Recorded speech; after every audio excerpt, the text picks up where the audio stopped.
I always emphasize to my mentees the importance of not giving up and really in believing themselves and recognizing that they are the prize and that each of us has something really unique and special to contribute to the field of child and adolescent psychiatry.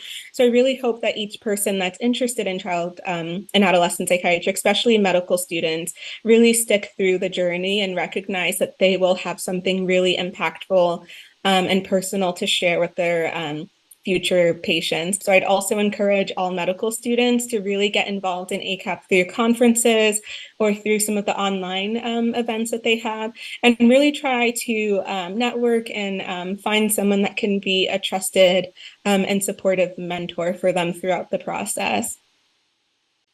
I think my advice to other medical students is if to look for mentorship in places where you may not think you would find it. So I think if your own institution doesn't have the mentorship that you need, there's a variety of places that you can find it. And ACAP has been one of them for me. MSR has been one of them for me. Be persistent, but at the same time be flexible.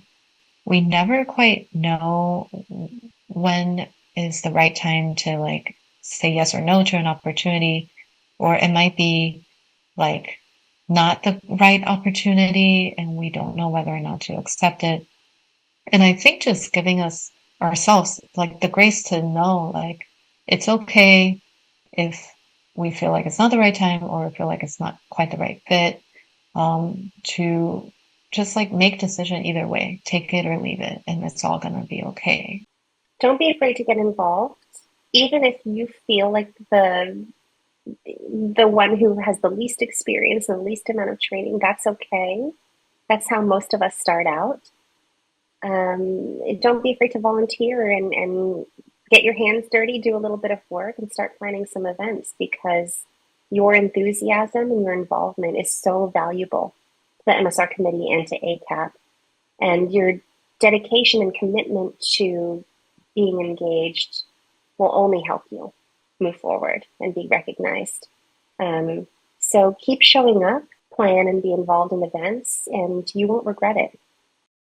When you are, seeking out all these opportunities, and whether it be research or clinical work or advocacy or volunteering, make sure that you're doing it for you and make sure you are enjoying what you're doing, not just for your resume or CV or anything like that.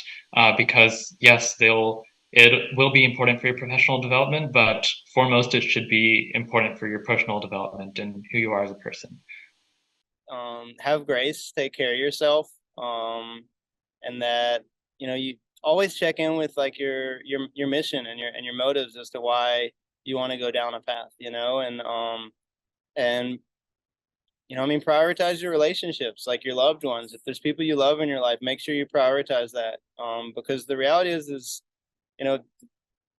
this whole thing we're operating in many ways, there's systems that are not going to prioritize your loved ones and those relationships. So that's something that you got to make sure you do.